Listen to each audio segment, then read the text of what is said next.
ibadah yang ada pada kita dari sholat itu ada hukum-hukum yang berlaku padanya. Ada yang disebut hukum yang wajib, dalam sholat apa saja yang wajib, ada yang sunat, apa saja yang sunat, kemudian apa saja yang dia itu makruh. Makruh itu dalam pengertian fikih dan sepakati oleh semua mazhab, yaitu secara ringkas perkara yang ditinggalkan itu disukai. Jadi makruh itu kalau ditinggalkan itu perkara yang disukai, dicintai dalam syariat. Tapi kalau dikerjakan itu termasuk yang dibenci, tetapi tidak sampai kepada tingkat yang haram. Dan seorang yang meninggalkan itu lebih baik daripada orang yang mengerjakannya. Yang mengerjakan tidak mendapat dosa, yang meninggalkan itu pun perkara yang disukai. Itu makruh namanya. Nggih. Yang pertama Bu, Bapak-bapak, yang makruh nggih, kalau dikerjakan tidak sampai membatalkan sholat tapi perkara yang dibenci. Yang pertama, iltifat biwajahihi wa sadrihi. Seorang yang sholat menoleh ke kanan atau ke kiri dengan wajahnya atau dengan dadanya, menoleh, mengok-mengok tanpa ada keperluan. Ini termasuk perkara yang makruh, dibenci. Nabi mengatakan dalam hadisnya, dalam masalah ini Nabi mengatakan wa ikhtilas yakhtalisuhu asyaitan min salatil abdi, rawahul Bukhari. Dia adalah ikhtilas, curian, yang syaitan telah mencuri pandangan hamba tersebut. Jadi yang mengganggu itu syaitan sebenarnya. Yang membuat nggak konsentrasi itu syaitan, membuat pandangan kita itu kesana kemari dalam sholat, tidak konsentrasi pada satu keadaan. Ya, momennya sholat. Nah, itu ada yang seperti itu nggak Pak? Bapak-bapak, ibu-ibu? Ada. Nah, kalau ini namanya iltifat, menoleh di dalam sholat. Ini makruh. Makruh, nggih. Sebaiknya kita tuh sholatnya itu konsentrasi, melihat pada satu tempat, atau tidak terlalu banyak gerakan. Ya. Itu yang pertama. Kecuali, dikecualikan, dibolehkan kalau memang kita memiliki hajat keperluan. Ya, seperti memangnya orang itu lewat padanya sesuatu yang memang tiba-tiba muncul. Mungkin ada kalajengking, apa ada ular, apa ada sesuatu yang mengganggu dia sehingga matanya memang harus harus menoleh. Nah, ini namanya keperluan, boleh yang seperti ini. Tapi kalau selain daripada keperluan-keperluan yang kita contohkan tadi atau yang lainnya, maka itu hukumnya makruh. Ya. Kemudian yang kedua, perkara yang dimakruhkan adalah orang yang sholat raf'u basarihi ila sama, mengangkat pandangannya ke langit, artinya ke atas. Sholat lihatnya ke atas, danga. Itu makruh, tidak sampai batal, tapi makruh. Ya, Nabi SAW melarang tersebut dengan mengucapkan sabdanya, yaitu Nabi mengatakan ma balu aqwam yarfa'u absaruhum ila sama fi salatihim. Apa yang diperbuat oleh kaum yang mereka mengangkat pandangan-pandangan mereka ke atas langit, gitu. Nabi mengucapkan ini dengan menekankan, artinya Nabi itu tidak membolehkan. Tidak membolehkan sini tidak sampai ke tingkat haram, tapi makruh. Karena Nabi tidak menyuruh kaum tadi mengulangi sholatnya. Hanya Nabi berucap dengan ucapan yang menegur mereka. Nah, dari sini para ulama memahami bahwa ini perkara yang dibenci. Seandainya itu perkara yang membatalkan atau haram, pasti Nabi suruh mengulanginya. Ada yang sholat mandangnya ke atas, Bu? Ada saja. Lihat ke atas. Itu makruh, ya. Itu hadisnya rawahu Imam Bukhari pula dalam sabda yang Nabi SAW mengatakan demikian. Taib yang berikutnya, fi salat takmidu ainaihi li ghairi hajah. Yang dimakruhkan pula dalam salat orang memejamkan mata tanpa ada keperluan. Jadi asalnya salat itu tidak memejamkan mata, tidak merem. Tetapi asalnya matanya apa? Melek, dilihat. Kecuali ada keperluan, dibolehkan, tidak makruh. Kalau pandangan dia ke depan itu mengganggu dia dalam sholat. Seperti umpamanya di depan itu ada gambar-gambar yang dengan gambar tadi mengganggu sholatnya karena dia konsentrasinya hilang. Maka dia boleh merem.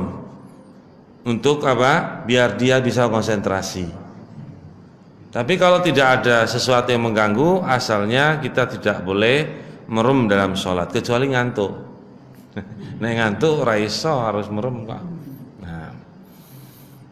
Kalau apa namanya demikian ini Nabi SAW pun melarangnya. Baik. Kemudian yang berikutnya, yang makruh sudah 3, 4 sekarang, Bu, Bapak-bapak, yaitu iqa'uhu fil julus. Duduk iqa' di dalam sholat. Apa duduk ya itu? Duduk iqa'. Iqa' itu ada 3 bentuk, yang 2 makruh, yang 1 boleh. Tidak sampai kepada tingkat haram. Andri bisa contohkan? Monggo Andri. Hah? Perlu contoh? Hah? Monggo kalau bisa. Ora iso. Aduh. Kula nggih, Bu. Pangapunten nggih. Permisi. Semua lihat ya. Di Bapak nanti ya, ikut dulu. Ini duduk-duduk dalam sholat itu kan ada beberapa macam. Ini namanya duduk iftiras. Kaki didudukin, kemudian ini ditegakkan. Ini namanya iftiras. Ini duduk yang asal dalam sholat. Gitu. Kemudian di sana ada dulu tawaruk namanya. Duduk yang kaki ini masukkan sini, kemudian ini berdiri. Ini namanya itu tawaruk untuk selesai dari sholat. Ini semuanya duduk yang disyariatkan. Di sana ada duduk iqa'. Iqa' yang pertama seperti ini, Bu.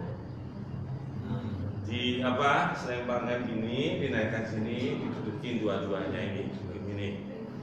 Nah, ini iqa'. Ini yang iqa'-nya yang makruh. Kemudian iqa' yang kedua seperti ini, Bu. Jadi kaki dilebarkan, pantat mengenai bokong ini. Nah, jadi tidak dulu dia jadi lebar ini ke A juga, tapi tidak sampai kepada haram, makruh, dibenci. IKA yang ketiga yang dibolehkan, ditegakkan 2 kaki, didudukin ini. Jelas betul? Jadi yang dibolehkan yang terakhir ini, Bu, artinya tidak makruh maksudnya. Yang makruh itu 2 tadi. Sama, semua duduk ini untuk awal boleh. Kaki juga boleh karena hukum asalnya tawaruk itu adalah sunnah untuk sholat yang ada salamnya di salam akhir. Ini Bu, jelas. Nanti Hendrik kapan-kapan bisa jelaskan.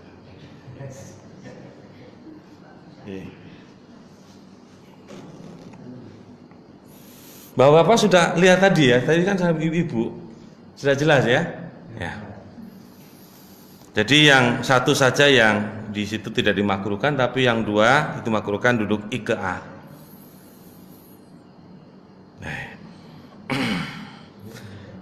Kemudian dibenci pula di dalam sholat itu seorang sholat dalam keadaan bersandar kepada tembok, pada tiang, kepada tali, meja, tanpa adanya hajat keperluan. Maksudnya orangnya kuat, tidak ada keperluan untuk sandar-sandaran, tapi sholat sambil apa? Nyender dia. Samping kiri kanan sami nggih Bu. Jadi momennya ini meja dijadikan tempat sandaran ya berdiri. Kalau tembok sandar kanan, sandar kiri apa belakang. Tali di depan dipegang, sandar. Ini asalnya nggak boleh, makruh, tapi tidak sampai kepada tingkat yang membatalkan, tapi makruh. Kecuali orang itu memang tidak kuat atau dia kurang kuat berdiri lama, dia masih mau berdiri, monggo, tapi dengan cara apa? Senderan, pegang tali, itu boleh. Ya, ini makruh tanpa ada hajat keperluan. Yang berikutnya yang dibenci,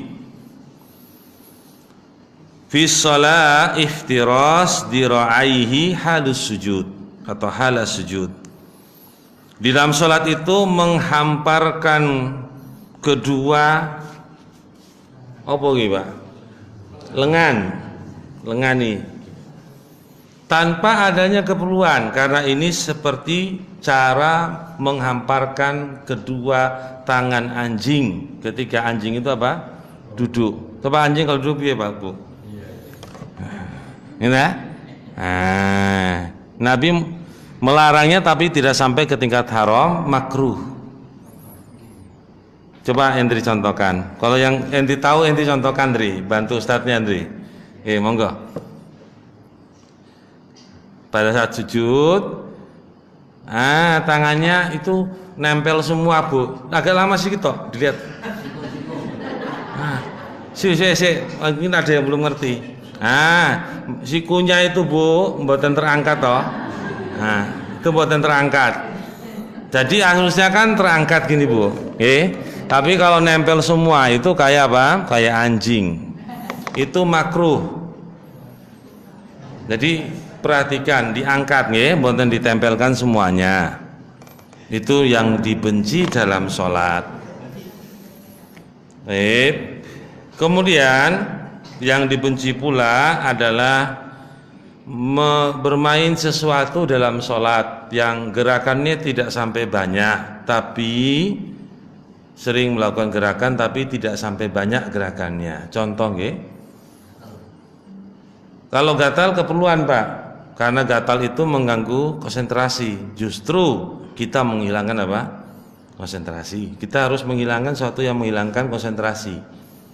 Kalau gatal kita tahan Bu, Bapak, justru kita enggak apa? Enggak khusyuk. Gerak-gerak mah enggak khusyuk. Justru digaruk itu justru menghilangkan apa? Sesuatu yang menghalangi. Baik. Yang kita bahas ini adalah orang yang seperti mamanya sedikit-sedikit pegang kopiah. Sholat kopiahnya dibenarin-benarin, padahal kopiahnya sudah benar, dipegang.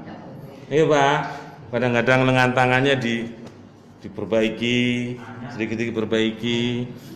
Nah, ini namanya gerakan-gerakan yang abas, yang tidak punya manfaat.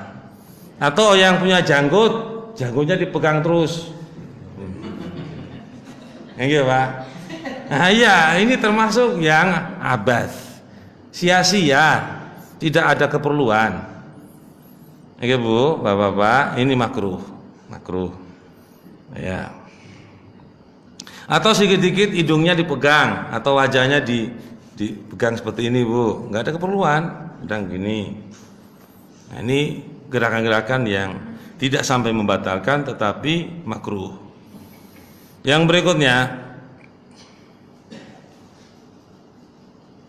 yaitu sholat dengan bercakak pinggang.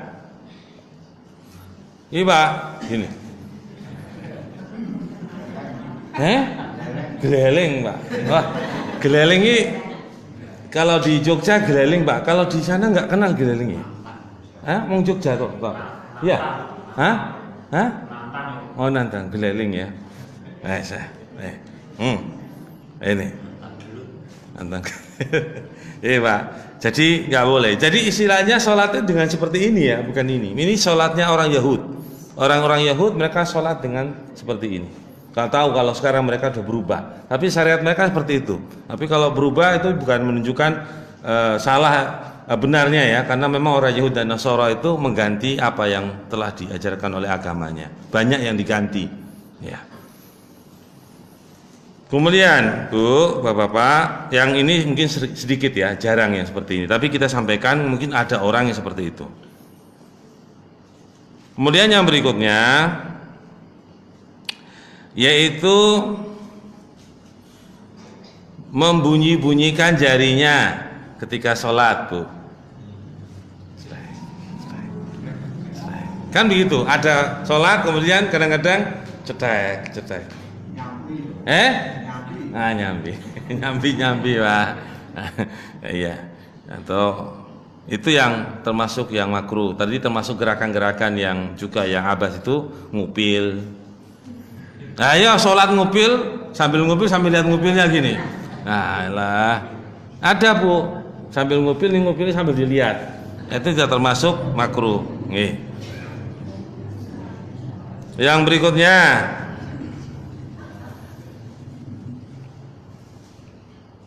yang termasuk pula makruh adalah kita sholat di hadapan gambar-gambar yang mengganggu sholat kita.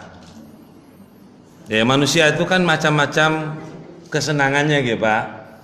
Kadang-kadang manusia itu kesenangannya bunga, bisa jadi nggih. Nah, saking senangnya karo bunga, justru mengganggu sholatnya. Ketika lihat bunganya indah, bunganya betul-betul indah, maka bisa mengganggu sholatnya. Bagi orang tertentu.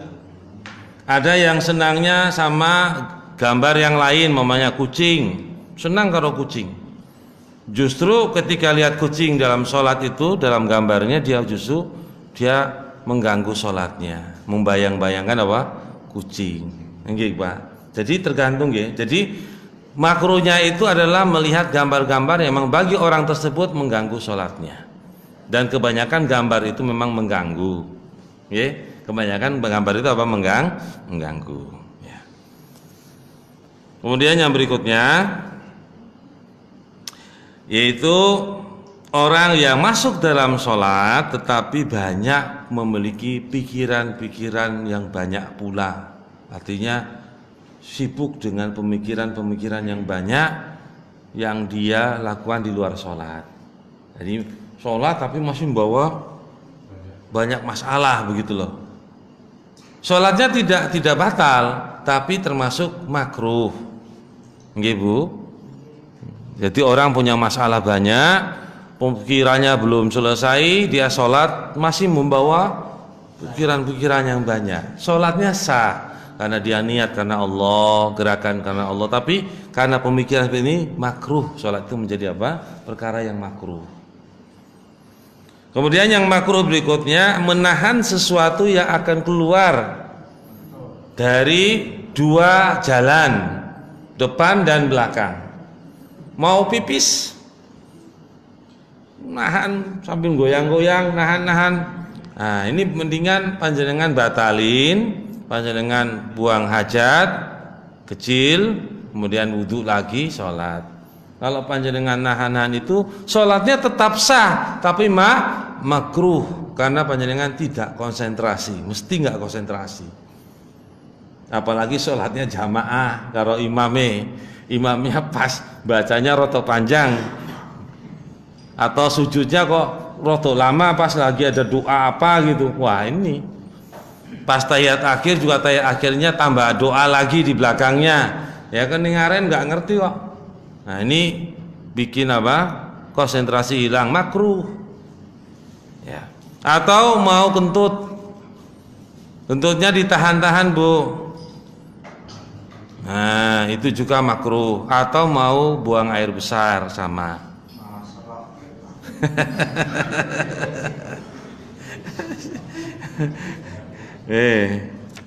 Ini perkara-perkara yang makruh yang kita sebutkan. Kemudian yang berikutnya, yang makruh, Bu, ini masih punya berapa menit ini?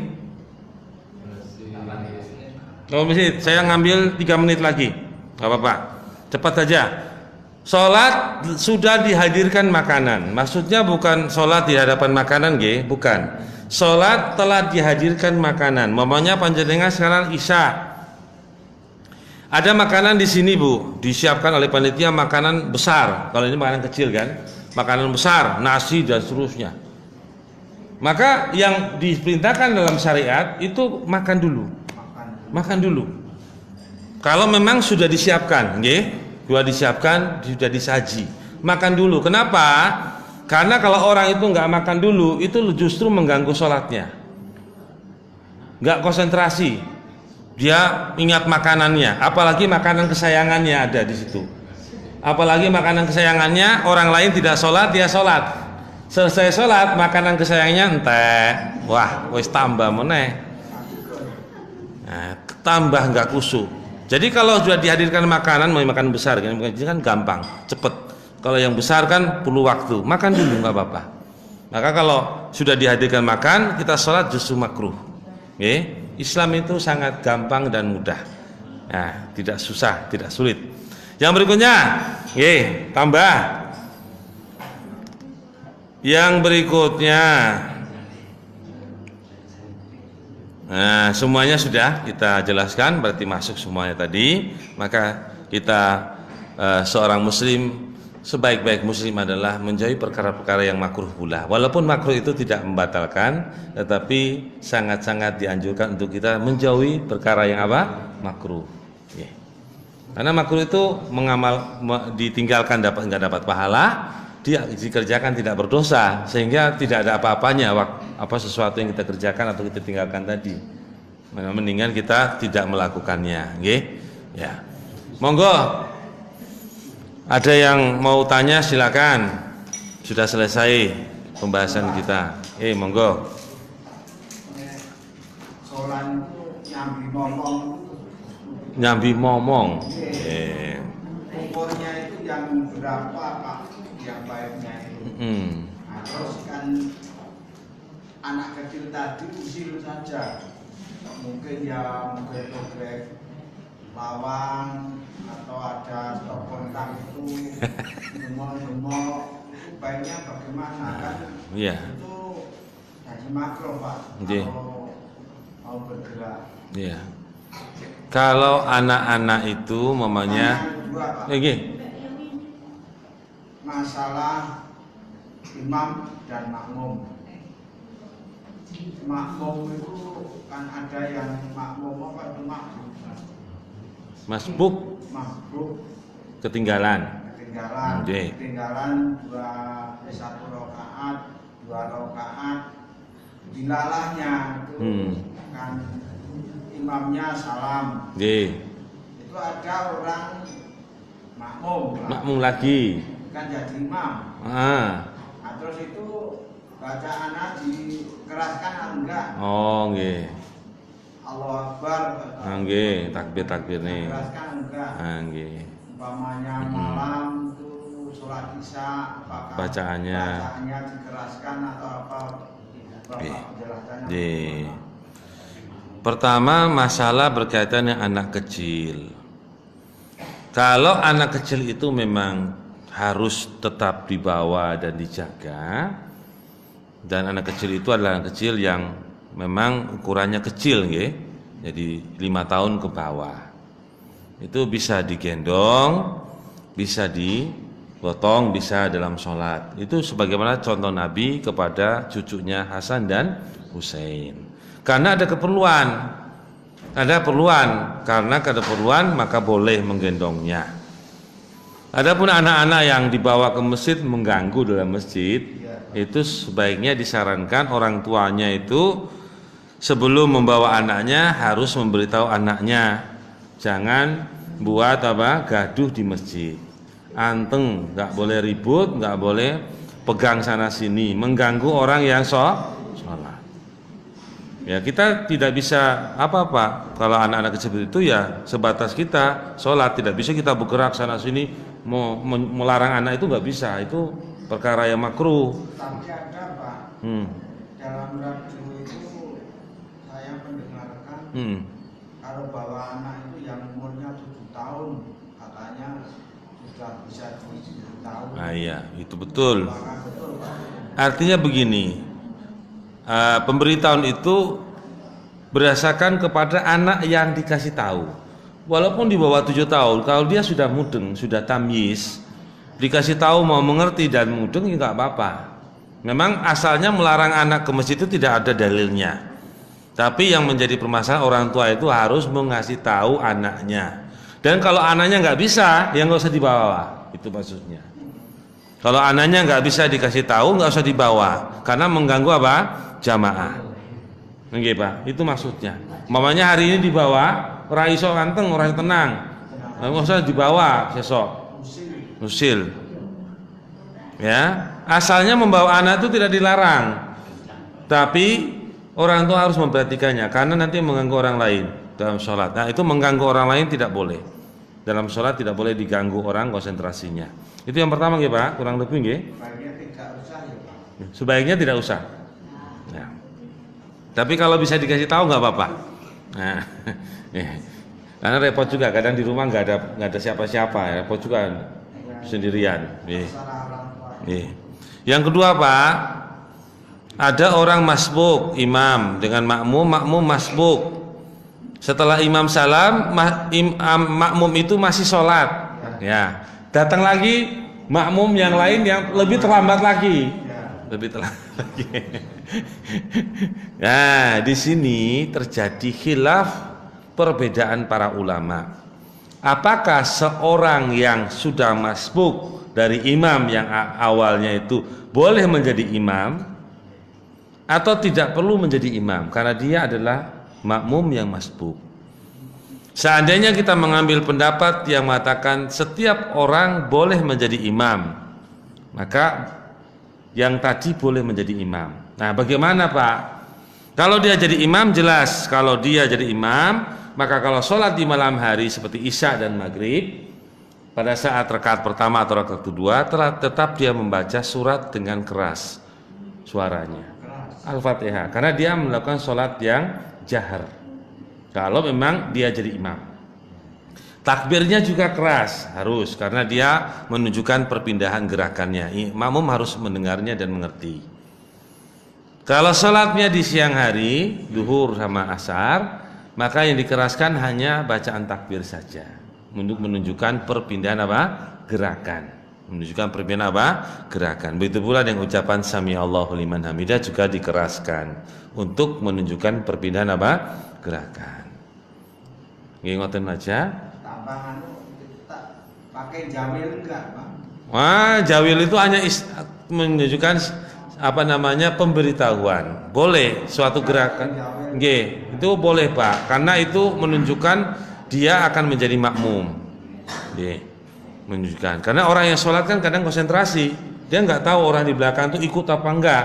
Maka dengan jawil itu boleh. Itu boleh saja. Itu hanya perkara yang, dan orang yang jawil ini kan belum sholat, jadi dia melakukan pergerakan yang dia belum sholat sehingga tidak mengapa pula. Ya, untuk menunjukkan bahwa dia menjadi apa, makmum. Ya. Oke, bagaimana Bu? Ini ada untuk perempuan. Sekedar, Pak. Oke, monggo Bu. Mangke, Pak. Oke, sekedar. Oke. Oke.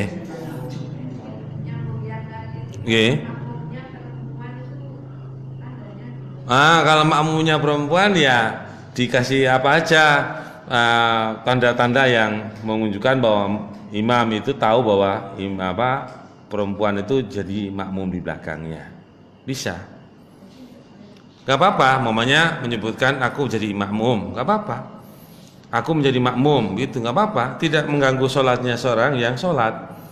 Aku di belakang jadi makmum, gak apa-apa. Boleh dengan suara, nggih. Aku di belakang jadi makmum, udah. Kayak gitu. Jadi bahasa yang jelas nggih, Bu. Nah, panjenengan orang Jawa, yang jadi imam orang Sumatera, pakai bahasa Jawa ya orang ngerti. Pakai bahasa Indonesia, aku jadi imam nggih. Nah, udah. Sudah, enggak apa-apa. Nih, dengan suara boleh. Nah. Nih, monggo. Nih. Waalaikumsalam. Masalah makruh niku nggih. menapa saged diperbolehkan ada syarat untuk memecahkan makruh. Biasanya duit, biasanya doa, itu usaha, ini iman, takwa. Masyarakat masyarakat. Maksudnya apa, Pak?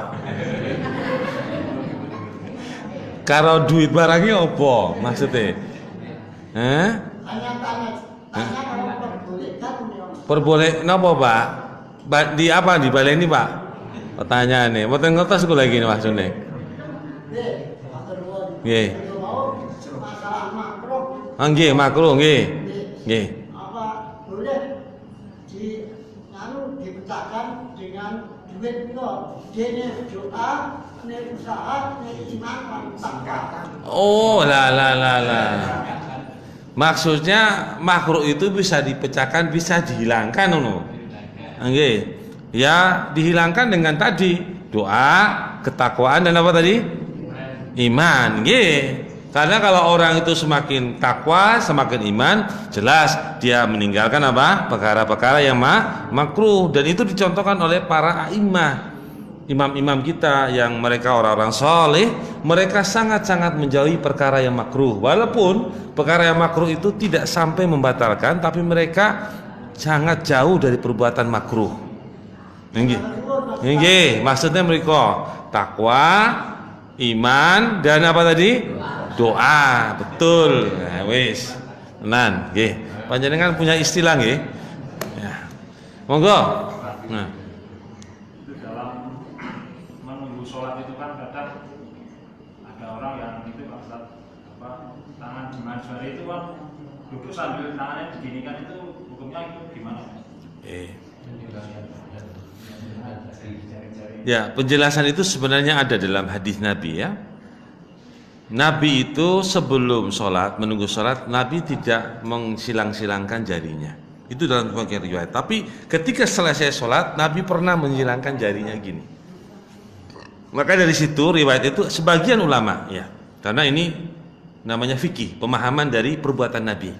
Maka mereka mengambil jalan tengah bahwa menyilangkan jari-jari itu asalnya boleh, tetapi dilakukan bukan sebelum sholat, dilakukan apa setelah sholat. Jadi riwayat itu, oke, begitu. Wallahu a'lam bishawab. Ya, oke. Di luar tema. Pada saat sebelum sholat Jumat itu kan biasanya musola masjid-masjid itu kan membunyikan suara bacaan Al-Quran. Bagaimana kita menyikapinya? Apakah kita harus mendengarkan atau kita harus berzikir atau yang lain? Iya. Yang pertama kita menjawab dulu masalah yang berkaitan dengan bacaan Quran yang ada di masjid-masjid dengan khorn atau dengan apa namanya? Dengan mic ya. Yang pertama, bacaan-bacaan Quran itu memang asalnya kita dengar. Kita dengar ya. Mendengarnya, tapi hukumnya tidak sampai kepada wajib. Ya. Sehingga kalau seandainya kita punya dzikir-dzikir sendiri yang kita memang mengamalkan dzikir-dzikir tersebut, punya salawat kepada Nabi SAW dengan ucapan salawat, atau kita sendiri membaca apa? Al-Quran, maka perkara itu tidak mengapa, tergantung dari kita. Nah, jadi kita boleh berzikir dengan zikir yang kita biasa berzikir dengannya, atau berdoa dengan doa yang kita sering doa, atau berselawat karena kita sering berselawat di hari Jumat, memperbanyak selawat Nabi, atau kita membaca surat Al-Kahfi mungkin. Kita harus mau sering merutinkan Al-Kahfi di hari Jumat nih. Baca, nggak apa-apa. Tidak sampai kita wajib ya, tidak wajib ya. Karena di sana ada istilahnya mustami, ada istilahnya sami. Ada orang yang mendengar dengan seksama, ada orang yang mendengarkan sambil lewat ketika dibacakan Al-Quran.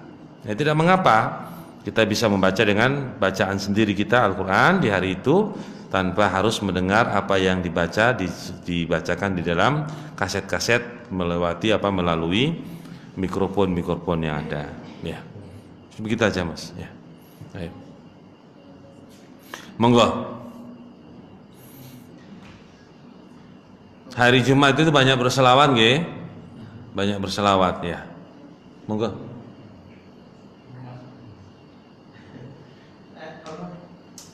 Dalam surat Al-Alhamah al-Fujur wa taqwaha. Jadi sebetulnya kita itu punya keinginan atau apa itu sudah diilhamkan atau gimana itu Pak?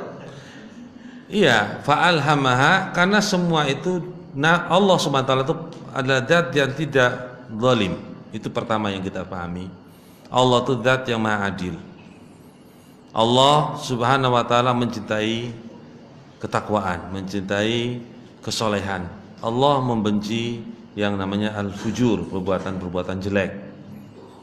Semua itu kembali kepada hamba-hambanya. Hamba-hamba Allah itu sudah diberikan kepadanya pilihan dalam bentuk kehendak. Panjenengan semua itu diciptakan Allah kehendak-kehendak. Dari kehendak itu kita disuruh memilih, nggih? Betul nggak Pak? Memilih. Mamanya Al-Quran sudah membawa petunjuk-petunjuk pada kita. Barang siapa yang mau selamat, lakoni iki, lakoni iki, lakoni iki. Barang siapa yang tidak mau selamat, maka dia apa